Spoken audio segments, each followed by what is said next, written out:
Character में क्या बोल रहे हैं, गलत बोल रहे हो, इसमें तो बहुत भूख खाता है, बहुत भूख लगती है, तो आपने गलत बताया। थोडंसं निष्पद्ध राहतो तिथं उत्तर आपण द्यायचं की यज्ञामध्ये एखादा स्थौल्य वाचलं आणि अग्नी मंद होतो असं जेव्हा म्हणतो तेव्हा आम्हाला नेमका विवेक काय असतो, लोकांची सर्वसाधारण कल्पना अग्नीची हीच आहे, भूक लागणं म्हणजे अग्नी चांगला ही कल्पना चुकीची आहे। भूक लागणारी गोष्ट वेगळी आहे आणि अग्नी ही जळण शक्ती आहे, परिणामन शक्ती आहे। तिथे आहार शोषयती च असं आहे, जरती शोषयती च, तिथे आहाराचं शोषण होतं, जलन होतं आणि शोषण होतं, शीघ्र होतं आणि म्हणून तो पुन्हा पुन्हा त्याला भोजनाची इच्छा होते, असंच आहे ना। इथे परिणाम क्षमता उत्तम नाही, म्हणून जे काही परिणाम होतं ते स्थौल्य कर्म होतं।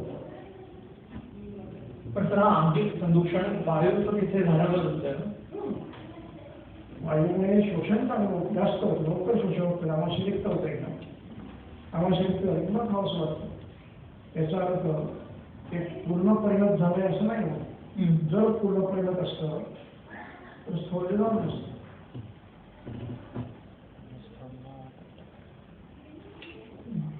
स्थौल्य निर्माण होत आहे आणि अग्नी विकृत आहे, भस्मक नाही, पण आहार जास्त मागतो आणि शोषण लवकर लवकर होतं, या तीन गोष्टी एकत्र आहेत, त्यामुळे उत्पन्न होणार रसुला पुन्हा वेगवेगळं क्वचित असं उत्पन्न विषमान नाही, शिक्षण नाही, परंतु परिणाम चांगला नाही।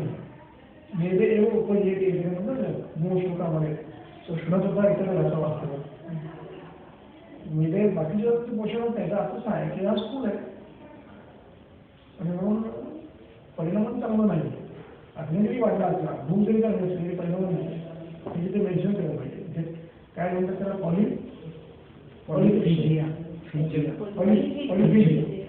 तिथे पॉलिफिजिया देताना मग कॉन्सेप्ट घेऊन टाकायचा नाही, तिथे फक्त क्षुधा जलशक्ती नाही, तिथे क्षुधा वाढते, जलशक्ती वाढत नाही असं वाक्य घ्यायचं। शब्द तीक्ष्ण दोष कुठला याच्यामध्ये आपल्याला कन्सिडर करतो, आपण स्थौल्यावरती चिकित्सा जी येतो ती बऱ्यापैकी कफग्न देतो, कफग्न पण देतो, याचं कारण मेद हा कफाश हो, पण ऍक्च्युअल दोषाची चिकित्सा केली पाहिजे ना सर, म्हणजे आपल्याला उपशम मिळेल ना। आणि त्यांनी सांगितलं ना, म्हणजे तीक्ष्ण अग्नी असेल तर मेघ खायला द्या, मेघ द्या, केळी द्या, कणिक नुसती पाण्यात भिजवून द्या, गोळा करून, असं सांगितलं त्याला। गुरु द्रव्य गुरु पदार्थ द्यायचे, नुसती कणिक भिजवून द्यायची, नुसती गोळा करून खा। उलट आपण त्या स्थौल्यामध्ये आपण लाया आणि हे खायला सांगतो परत नाही, तिथे दीक्षाग्नी नसतो। दीक्षाग्नी म्हणजे तुम्हाला वारंवार खायला मिळालं होतीच ना, जर तुम्ही कसला खायला मिळालं होतीच ना, त्याचा आमाशी निघतो गुरु आपण म्हणजे स्थौल्य आहे, पण दीक्षाग्नी नाही, तिथे संप्राप्ती जरी वाटताना कफाट जरी हेतू कफाच असतात, पण अरे नाही, वातादोष आहे तसं वातावरची चिकित्सा चिकित्सा वातावरची करू शकणार त्याचा व्यायाम निघतो विकासित करा, लंडन वगैरे ते सस्त मूल्यांकन झाला खुश हा श्लोक कुठला आहे, गुरुच्या अभ्यास पुढे गुरुच्या आपण विष्णू शिवानाम प्रश्न करतो, त्याच्यामध्ये त्याच अभ्यास शिष्य नाही अष्टोनिंदिके आणि कृष्णानाम गुरुणार्थम लघु संतर्पणाचे आता वातज्ञानी पुन्हा पहिल्यापासून होता गुरुच्या अपतर्पणांचं गुरुच्या आणि अपतर्पणांचा शब्द वापरला आहे। म्हणजे प्रश्न आहे ना, इथे गुरु द्यायचे एवढा करतात की अन्नदान त्यांना पचवायला वेळ लागला पाहिजे. त्याला काम देईल. पण देतानाही गुरुदेव दिलं तरी अपत्र पण त्याला असलं पाहिजे. आणि अशी पदार्थ दोनच आहेत, यव आणि हे मध. म्हणजे शरीराला द्यायची असतात. तुम्ही मध खायला द्या किंवा यवळ न खायला द्या, ते गुरु आहे, रुग्ण नाही करत. गहू निदान रुग्ण तरी थोडंसं करतो, गहू नाही करत. पण नाहीला द्या तर गहू द्या. आणि यव बोलतो पण तांदूळ देऊ नका, तांदूळ फार बोलून उकडे. म्हणजे गुरुदेवचं कारण असं आहे की तिथे अग्नीला शांत करणारं पाहिजे. तिथे गुरु शब्द अग्नीला पचवायला ज्याला वेळ लागेल अशा अर्थाने वागलेला आहे. तिथे उपजयकारी अर्थाने नाही आलाय. गुरु शब्दाची व्याख्या असं ब्रह्मणे शक्तिशाळ गुरु तो नाही अपेक्षित होते. गुरुचं अपकल्पना. पण इथे गुरु शब्द अग्निसापेक्ष आहे. अग्नीला ज्याला पचवायला वेळ लागतो त्याला गुरु म्हणायचं. हा मग नाही ते गुरु आहे. मेण कसं देणार सर? हो मेण खातात लोक, देतात बरोबर नाही. त्याला मेण घ्यायला द्या, दही घ्यायला द्या, शेळी घ्यायला द्या, मधुशिष्ट द्या. म्हणजे आता शिक्षकाने सांगितलं, इथे नाही सांगितलं, शिक्षकाने. म्हणजे सर दोन शत्रू आहेत. आता एकाला त्याच्या अंतर्गत काहीतरी प्रॉब्लेम मुद्दून ठेवा आणि एकाला नाश्ता. मग त्याने हा नाश्ता काय खेळ बघा. आणि शहद पण द्यायचं. शहद पण आपण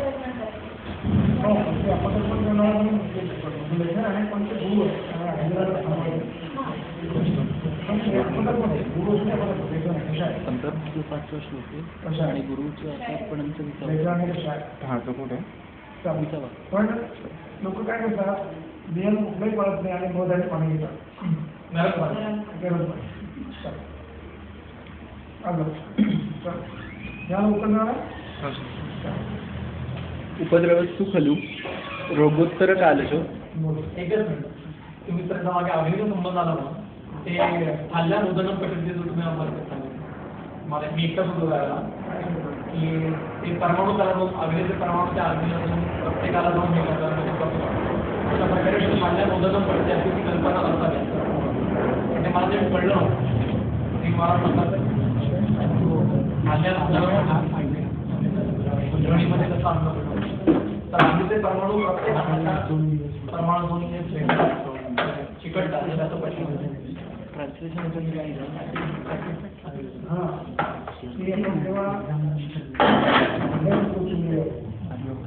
भांड गरम मग त्यातला अग्नेय अंश त्या अन्नात पोचतो. अन्नाला त्याला मध्यम पाणी असेल, तेल असेल, त्यातून ते आता पाणी सूक्ष्म, तेल सूक्ष्म, अग्नी सूक्ष्म, हे सगळे त्या अन्न शिथिल करून त्याच्या परवानूपर्यंत पोचण्याची क्षमता आहे अग्नी. तसं महाश्वासामध्ये जे पित्त आहे, हे पित्त अन्नसंघात पिंड झाल्याबरोबर भिन्नसंघात झाला की त्या अणुमध्ये हे पोचायला लागतं. पित्ताचे परमाणू तेजाचे परमाणू त्याचा परिणाम करायला प्रत्येक परमाणूपर्यंत मध्ये त्याचा कसं व्हावं नाही. आणि म्हणून भिन्नसंघात करायचं. भिन्नसंघात झाल्यावर त्यात पुन्हा मग हे पित्त हा क्षार हे आम्ल तिथपर्यंत पोचतं. आणि त्याला मग स्नेह एवढ्या करता म्हणजे की स्नेह त्याला अंतस्वरूप आले जातं. आणि मग ते अन्न तुमचं परिणाम होतो. मग प्रत्येक अणु भिन्न होऊन त्याचा परिणाम व्हायला लागतं. जसं पाणी भातात शिरतं आणि त्याचं परिणाम करतं. अग्नीय द्रव्य त्याच्यापर्यंत पोचतं ना, तुम्ही पोळी शिरता अग्नी तिथपर्यंत पोचतो, त्या परिणामाचं पचन करतं. आणि तुम्ही घाई केली तर वरचं पोचून म्हटलं वरचं दिवस जातं.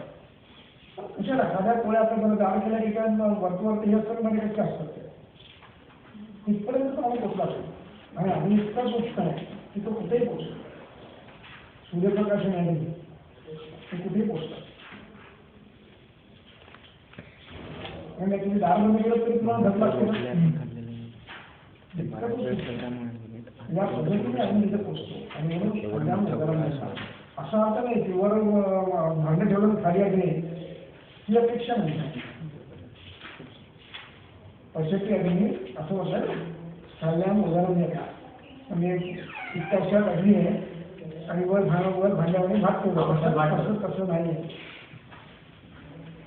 इग्निशन पॉईंट मिळाला त्या गोष्टीचा इग्निशन पॉईंट त्याला मिळाला. अन्नाच्या प्रत्येक परमाणूपर्यंत आपण हे आमाशयातलं पित्त थालीमध्ये आमाशयात पित्त आहे आणि हे पित्त त्या परमाणूपर्यंत पोचतं आणि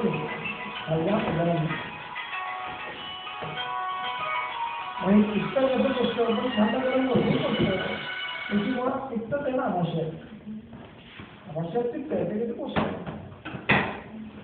आणि मग त्याचा प्रमाण म्हणून काही ठरला श्लेष्मा बाहेर पडतो ही प्रक्रिया म्हणजे महाश्वासात पित्त आहे ते पित्त आग्नेय गुणाने काही परमाणूपर्यंत पोचतं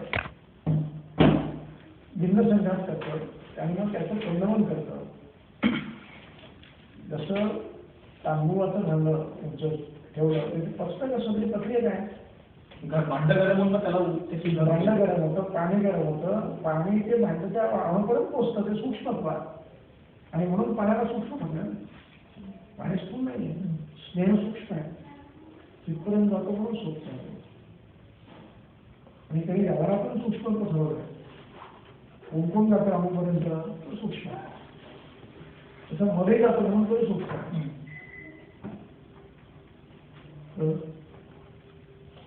एक झालं हो झालं झालं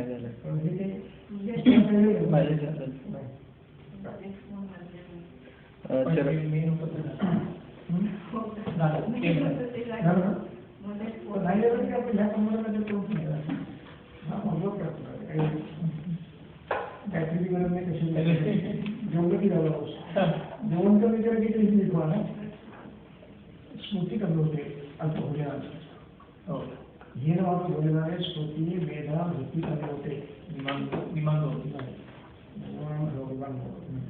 चला उपद्रवस्तू खलु विसर्पचिकित्सा श्लोक नंबर 40. उपद्रवस्तु खलु रोगोत्तर कालजो रोगाश्रयो रोग एव स्थूलोः अणुर्वा रोगात् पश्चात् जायत इति उपद्रव संज्ञाः. आता उपद्रवस्तु खलु रोगोत्तर कालजो रोगाश्रयो एव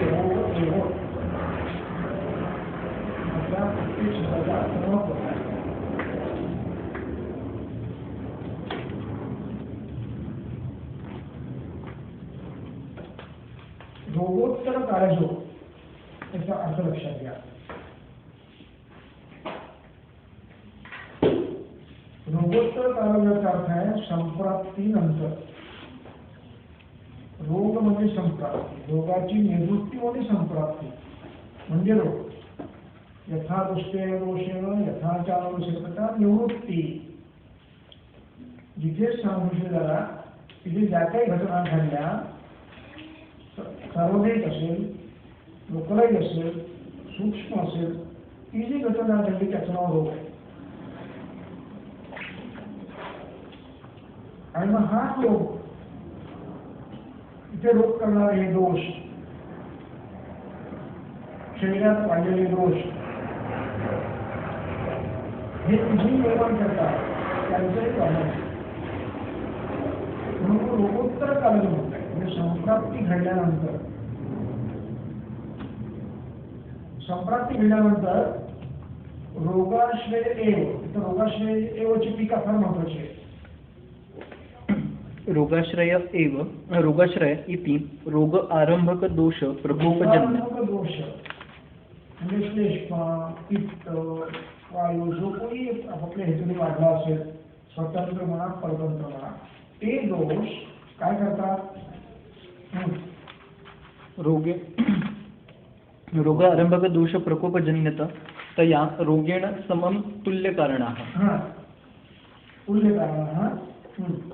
एतेन गलगण्डे जाते स्वहेतु उत्पन्नानां ज्वरादीनां रोगोत्तरकालजानाम् अपि अपि उपद्रवं त्वं निषेधयसि। हा.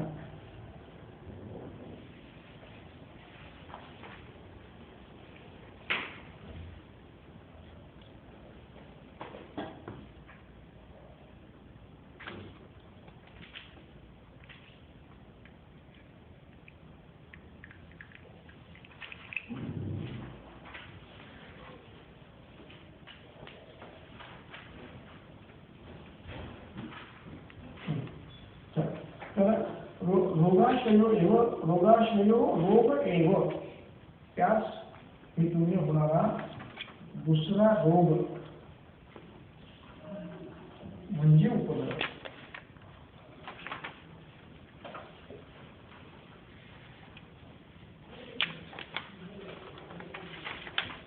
आता इथे रोग शब्दाची व्याख्या खूप महत्वाची आहे, ती नंतर सांगतो. आधी पुढे जाऊया.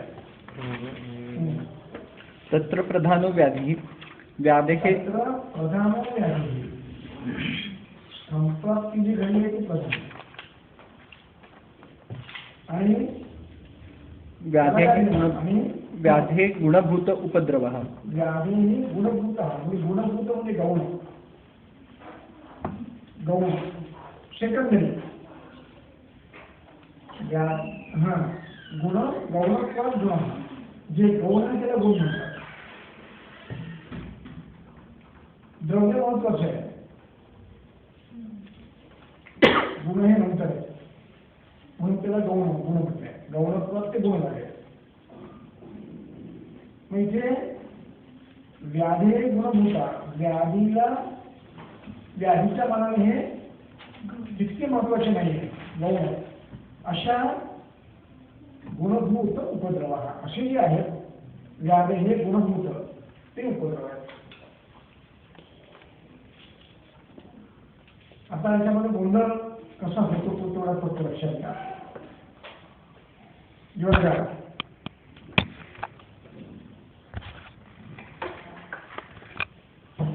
अंगवर्ध झाला, संताप झाला, शिरशूल झाला, ह्याला उपद्रव म्हणायचं का?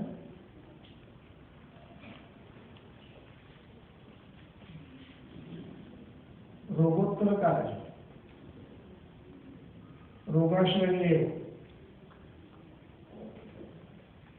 रोगाचा परिणाम म्हणून जे होणारे आहेत ते लक्षण आहे. या संप्राप्तीचा परिणाम म्हणून होणारे जे इतर लक्षण आहे त्यांना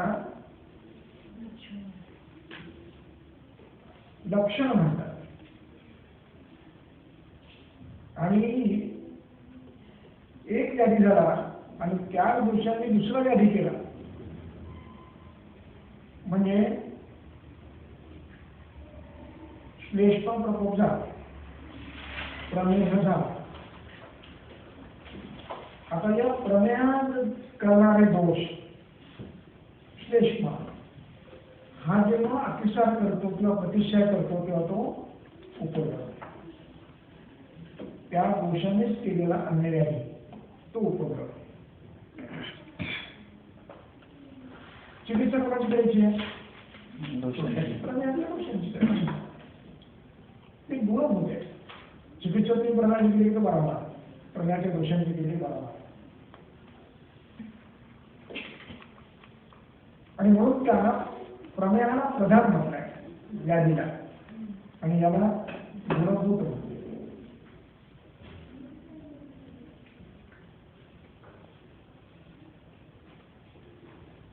हिला स्थूल वेळेचे अधिक सूक्ष्मात गेलं तर एखादा रोग झाला, समजा आम्ही व्यक्तीला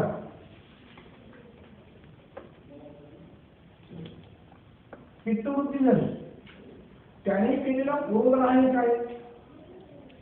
संप्राप्तीचं लक्षण, त्या संप्राप्तीचा परिणाम आहे. चिकित्सा तुम्ही उरोदराची नाही करायची, चिकित्सा कोणाची करायची? पित्तवृत्तीची करायची. हेतू विपरीत करायची, पित्त काढून टाकायचं, म्हणजे हा बळा होतो. म्हणून याला अप्रधान म्हणतात. प्रधान प्रशने प्रशमा,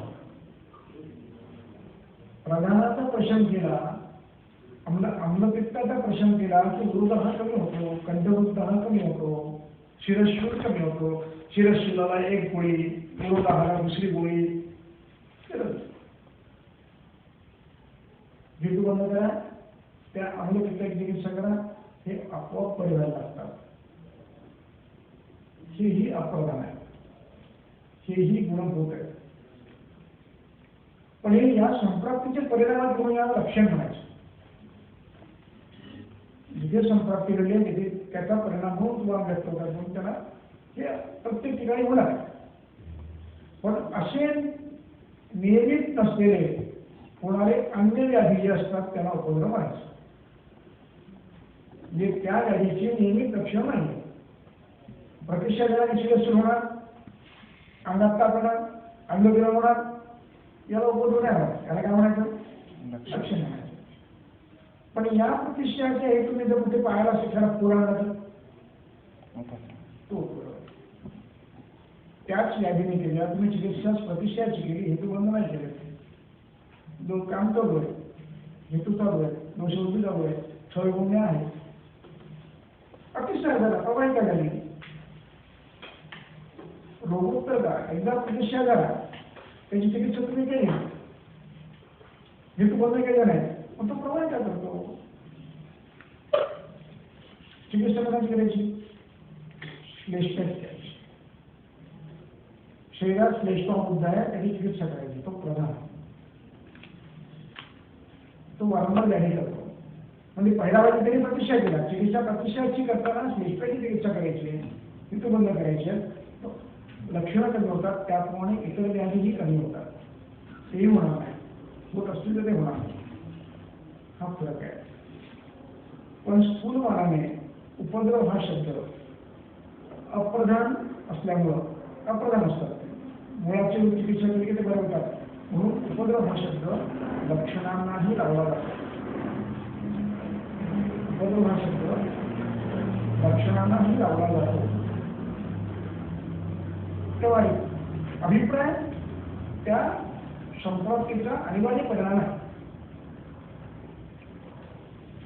पण तो उत्तर कालाही असल्यामुळे, रोगोत्तर कालाही असल्यामुळे आणि त्याच दोषांनी केलेला असल्यामुळे त्यांना उपद्रव म्हणतात.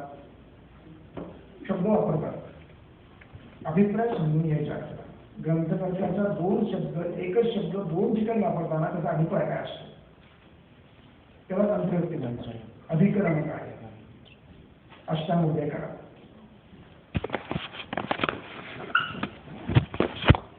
निदावस्थान करा, ज्वराचा अध्याय करा.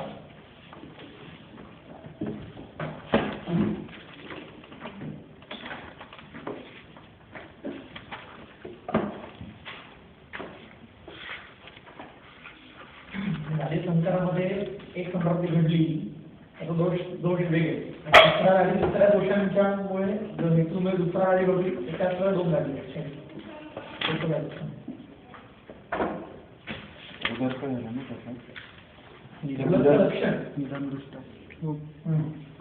सामदोषांची लक्षणं पहिलं ओळखायचं.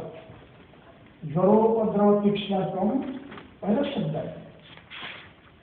ज्वरोपद्रव तीक्ष्णत्वम अग्लाने बहुमूत्रता.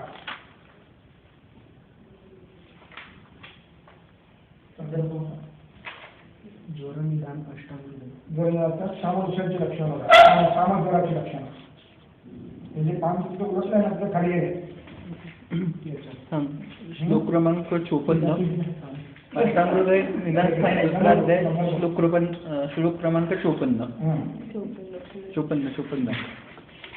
ज्वर उपद्रव तीक्ष्ण अग्लानिर बहुमूत्रता. हा ज्वर सामज्वर आहे. कुठे वेळ आहे तो?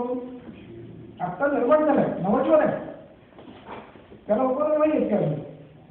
इथे उपद्रव शब्दाचं लक्षण होतं. शिरशूल, अंगवर्ग, संताप, ग्लानी ही लक्षणं वाढली. बरोबर आहे. म्हणून बरोबर पण ती कशी आहे, त्या संप्राप्ती प्रधान आहे. खरा रोग तो आहे, खरा रोग तो आहे. तुम्ही प्रत्येकाची वेगळी चिकित्सा करत गेलं तर नाही होत. तुम्हाला चिकित्सा कधी करायची आहे, अमावस्येची करायची आहे, सामदोषांची करायची आहे, अग्नीची करायची आहे, दोषांची करायची आहे. मग संतापाची चिकित्सा वेगळी, अंगवताची चिकित्सा वेगळी, शिरशिवराची चिकित्सा नाही. तुम्हाला दोषक्षय केला, अमावचन केलं, अमावस्येचं केलं की सगळं आपोआप त्याला म्हणून त्याला गौण म्हणतात, म्हणून गौण म्हणतात. अप्रधान हा. पण ज्ञानाने उपद्रव संज्ञा लावली आहे. संदर्भ अधिकरण काय आहे लक्षात घ्या. सामदोषांची लक्षणं सांगतायत. शेवटचं वाक्य वाचा काय, न प्रवृत्तीर्न विजीर्णा न क्षुत सामज्वराकृती. सामज्वर आकृती म्हणतात. आकृती म्हणजे काय, लक्षण. लक्षण. पण त्याला उपद्रव म्हटलाय. फरक लक्ष झाला. तेव्हा ग्रंथकार तो शब्द कसा वापरतात, अधिकरण काय आहे त्याच्यावरती तो विषय करतो. हे शब्द पुन्हा पुन्हा ग्रंथकार वापरतात. तो अर्थ समजताना ग्रंथकाराचा अधिकरण अभिप्राय काय तो समजला पाहिजे. नाही उपद्रव म्हणजे संसाराचा उपद्रव काय, तो काय असेल, रक्तपित्ताचा उपद्रव काय असतो, तसे परत उपद्रव मग इंद्रियावर आहे, त्याला वेळ आहे. आत्ता समजलं, काळात आल्यानं आत्ता समजलं उपद्रव वेळ. इथे लक्षण आकृतीचं आहे. आकृती सामज्वराकृती, ही सगळी सामज्वराकृती. आणि म्हणून तिथे उपदेशाचा अर्थ नेमका हा आहे की लक्षणांची बरोबर असतात. संताप आहे, देह रोग आहे, अंगवत आहे, ही जरा बरोबर आहे सामज्वराकृती. पण त्यालाही उपद्रव म्हणतात कारण तो गौण आहे. रोगोत्तर कार्य, रोग म्हणजे काय, संप्रत. रोगोत्तर कार्य त्याच दोषांनी केलाय, अप्रधान आहे, म्हणून त्यालाही उपद्रव म्हणतात. पण प्रतिष्ठाने उपद्रव म्हणतात. राजक्ष्मा याच्यामध्ये प्रमेहात प्रतिष्ठा हा उपद्रव आहे, अतिष्ठान हा उपद्रव आहे, राजक्ष्मा हा उपद्रव आहे. बहुमूत्रता हे लक्षण, करपादाला राहणे लक्षण. पण तेही रोगोत्तर कार्य आहे, त्याच दोषांनी केलेलं आहे. सीमारेषा रोगाची अनिवार्य लक्षणं, प्रायामवाली लक्षणं, त्याला चांगला शब्द आहे, प्रायोगधाने होणारी लक्षणं, त्याला लक्षण म्हणायचं, बाकीच्याला उपद्रव म्हणायचं. पण ग्रंथकार एक शब्द दोन ठिकाणी वापरतात. आणखी उदाहरण घेऊया आपण. तर हृदय अष्टांगोदय 12 वाजले. काय म्हणून 12 वाजले, दोषभेदी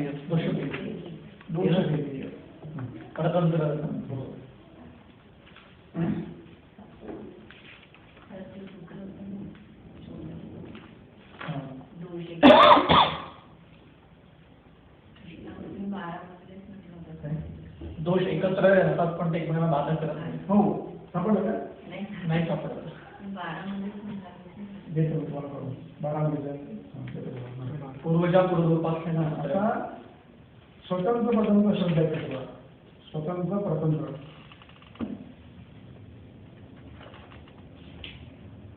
पूर्वजा पूर्वोपाख पक्षाचा उपद्रव.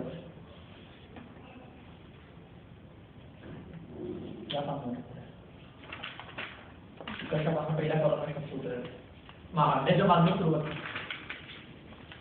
शेवटच्या पानापासून मागच्या पानावर अध्याय संपला वगैरे. अध्याय कुठे पहिल्या कॉलम पूर्वजा पूर्वोपाख.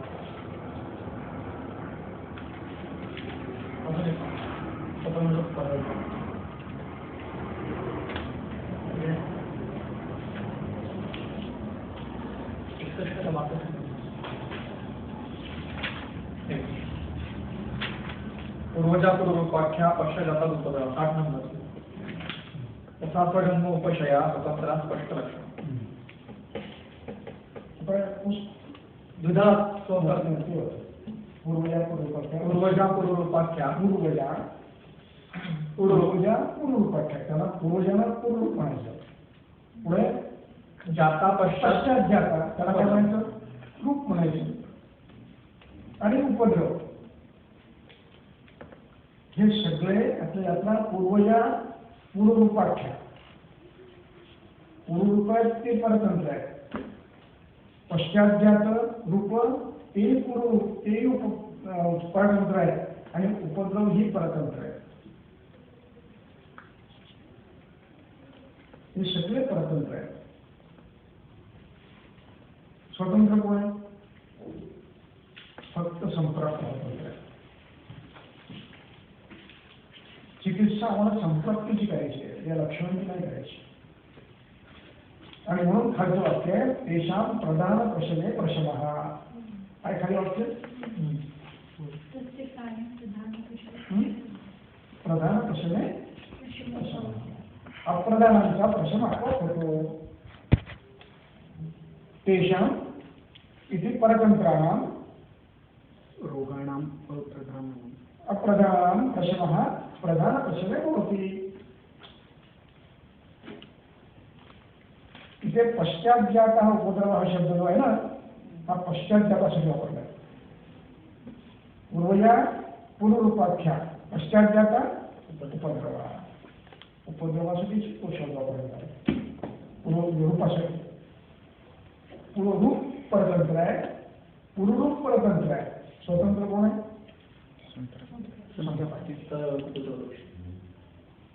स्थान संशय करणारी संप्राप्ती, दोषबुद्धी, हेतूने होणारी दोषबुद्धी, गोष्टदृष्टी याचं स्वतंत्र आहे. त्याचे परिणाम हे सगळे आहेत. आणि हा समूह तुम्हाला व्याधिदर्शक आहे.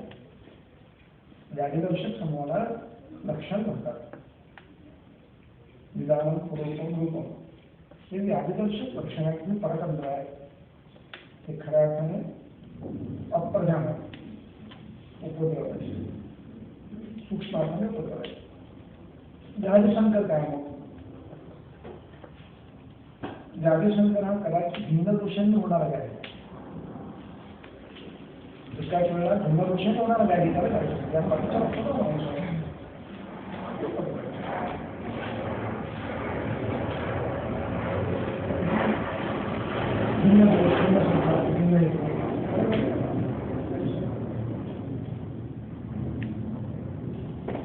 उदरकांचा चिन्ह व्याधी संपवण्याचा उदर चिन्ह. उदरक हा व्याधीचा कालोत्तर परिणाम. व्याधी बराखड्यावर शिल्लक राहणारा परिणाम त्याला उदरक म्हणतात. तो वेगळा रोग नाही, उपद्रव वेगळा रोग आहे. हिरशिवाचा श्रेष्ठ उदरक आहे. आणि स्टॅटिक पोझिशनमुळे पायावर येणारे सूज पक्षाघातामध्ये हा उदरक आहे. तो उदरक नाही. पाय वाकडा झाला हा उदरक आहे. तोंड वाकडं झालं, डोळा एक उघडा आहे, हा उदरक आहे. हे टिकणारा लक्षण आहे म्हणून त्याला उदरक म्हणतात. दीर्घकाळ टिकणारे लक्षण म्हणजे उदरक. म्हणजे त्याला उदरक नाही म्हणायचं, लक्षण नाही. हे लक्षण दे पण उदरक पुढं त्याला फरक झाला. उपद्रव शंका म्हणतो, उपद्रव शब्द वाग्वड त्याच अर्थाने लक्षणाने वापरतो. कारण व्याख्यातीच आहे. रोगोत्तर काळो पदाश्रय एव स्थूलवा अनुभवा. कारण व्याधी शब्द रूपाला येईल पूर्वरूपाला येईल. व्याधय हा दीड अष्टामध्ये बघ त्या श्लोकात बघा. व्याधय हा दीड हा त्याच्यात वर्ष स्वातंत्र्य परतंत्रत्वा व्याधयो अंत्या पुनर्विधा अंत्या पुनर्विधा. पंधरतंत्र दोन परतंत्र दोन प्रकार. अंत्या म्हणजे परतंत्र पुनर्विधा.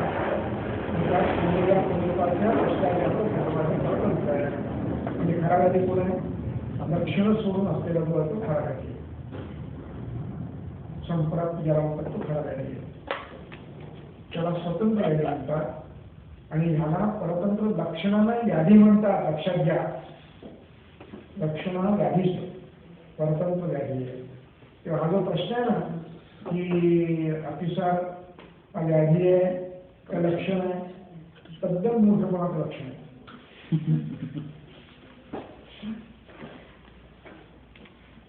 दुसरा शब्दच दिला पाहिजे, हा प्रश्नच येऊ शकत नाही. मग काय तुम्ही असं म्हणा परतंत्र आहे का स्वतंत्र आहे,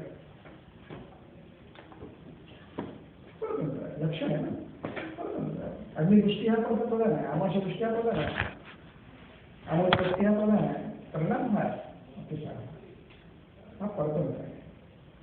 उत्तर देऊ नका असं पण विचारायचं ठीक आहे.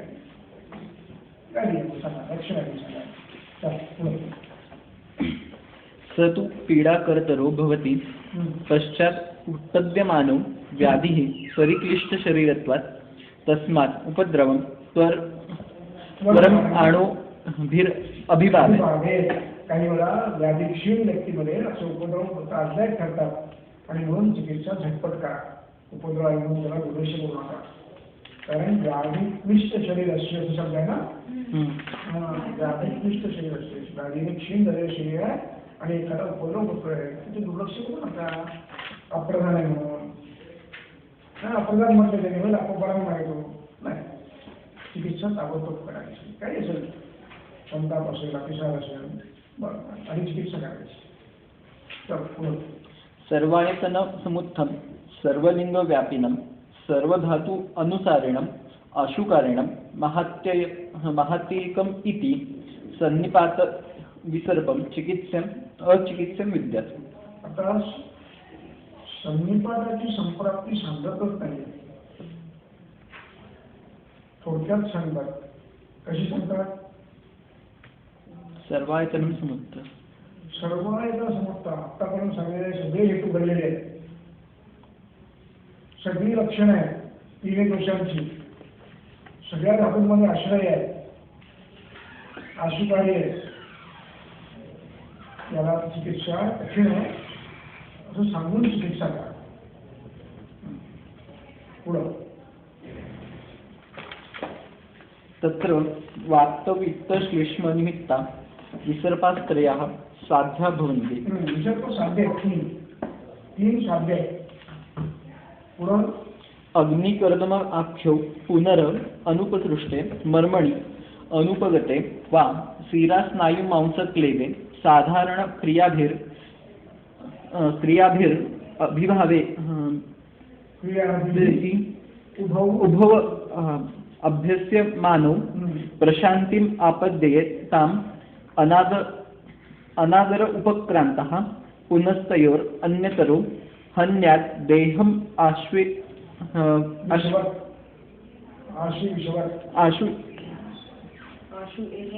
इव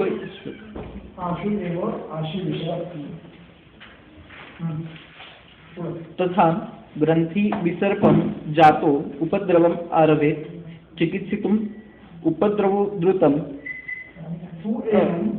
तु एनं परिहरेण सन्निपातजं तु सर्वधातु अनुसारित्वात् अशुकारित्वात् विरुद्धो उपक्रमत्वात् असाध्यं विद्यते. तत्र अग्नि कर्दम पुनरुपसृष्टे जे मर्मगत झालेले नाही आहेत, म्हणजे अभ्यंतर झालेलं नाही आहे, अभ्यंतर विसर्प झालेला नाही आहे. एक दुसरा अनुपगते शिरास्नायूमध्ये क्लेश झालेला नाही आहे, शिरा स्नायू त्यांच्यात क्लेश झालेला नाही आहे. तिथे साधारण चिकित्सा करा. तर साधारण क्रियाही उभौ एव अभ्यासमानो प्रशांती आपद्यते. अग्नी आणि कर्दम हे दोन विसर्प या पद्धतीने जर बाह्य असतील, अभ्यंतर नसतील तर लवकर बरे होतात. साधारण क्रिया ती पुढे सांगणार आहे. साधारण क्रियाने काय केलं पुढे काय म्हटलंय? अनादर उपक्रांत अनादरोपक्रांत म्हणजे चिकित्सा नीट काय केली तर पुन्हा तयोः अन्यतरो खंड्यात मग त्यातला जे तो कर्दमविसर्प किंवा अग्निविसर्प जर चिकित्सा नीट नाही केली तुम्ही तर तो काय करतो आशु एव आशी विषवत खंड्यात आशी विषाप्रमाणे झटकन रोगाचा नाश होऊ शकतो आणि कर्दम आणि म्हणून कर्दम आणि अग्निविसर्प चिकित्सा ही पद्धतशीरपणे करायची साधारण क्रियाच करायची पद्धतशीरपणे करायची पुढं तथा ग्रंथी विसर्पम अजातो उपद्रव ग्रंथी विसर्प झालाय पण त्याला उपद्रव झाले नाहीये उपद्रव सांगितले विसर्पाचे ते उपद्रव आहेत ज्वर अतिसार वगैरे वगैरे उपद्रव आहे तेव्हा ग्रंथी विसर्पम अजात उपद्रव उपद्रव व्हायच्या आज चिकित्सा करा उपद्रव झाल्यावर कठीण आहे आता उपद्रवाचा असं तुम्हाला कळलं नक्की म्हणजे विसर्पाचे लक्षण म्हणजे उपद्रव नाही पण विसर्प झाला आणि त्याला उपद्रव व्हायला लागले अतिसार झाला ज्वर यायला लागलाय आणखी काय व्हायला लागले वेगवेगळे श्वास व्हायला लागलाय उपद्रव ते व्हायच्या चिकित्सा करा ग्रंथी विसर्पम अजातोपद्रवम आराधक चिकित्सेतम उपद्रव झाला गोगो असं करू नका पुढं उपद्रवोपद्रुतम तू एनम सोडा ज्याला उपद्रव झाले त्याला सांगा की तुला मला बरं करता येणार नाही प्रयत्न करतो पैसे मला द्यायचे तुझ्याकडून तेव्हा उपद्रव मला काही काही करणं भाग आहे मी करतो बरं होणार नाही एवढं सांगून चिकित्सा करा एनम पर्याय संदीपान तू सर्व धातू अनुसारित्वात आशुकारित्वात विरुद्ध वाच्य असाध्य विद्यात असाध्य आता सामान्य चिकित्सा सांगतात वैद्य म्हणते ना साधारण क्रिया ती सांगते साधारण क्रिया तत्र साध्यानां साधनम अनुव्याख्यास्यामः साध्यानां म्हणजे अग्निविसर्प उपद्रव झालेले आणि अनुपद्रुत ग्रंथीविसर्प यांची चिकित्सा सांगितलं आता म्हणजे वाचकाचं सांगितले ते आहे का हेही सांगितले पुढं लंघन उल्लेखने शस्ते तिक्तकानां च सेवनं कफस्थानगते सामे वृक्षशीते प्रलेपेत् पित्तस्थानगते अपि एतत् सामे कुर्यात् चिकित्सितं शोणितस्य अवसेकं च विरेकं च विशेषतः मारुताशयसम्भूते अप्यादितः स्यात् विरुक्षणं रक्तपित्तान्वये अपि आदौ स्नेहनं न हितं मतम् वातोल्बणे तिक्तघृतं पैत्तिके च प्रशस्यते लघुदोषे महादोषे पैत्तिके स्यात् विरेचनं न घृतं बहुदोषाय देयं यन्न विरेचयेत् तेन दोषो हि उपशब्दः स्तु त्वग्मांसरुधिरं क्वचित् तस्मात् विरेकम् एव आदौ शस्तं विद्यत् विसर्पिणः रुधिरस्य अवसेकं च तद्भस्य तद् यदि अस्य आश्रय संज्ञितम् आता पुन्हा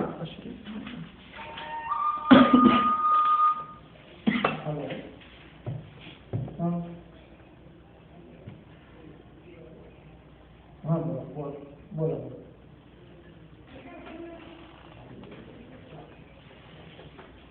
हो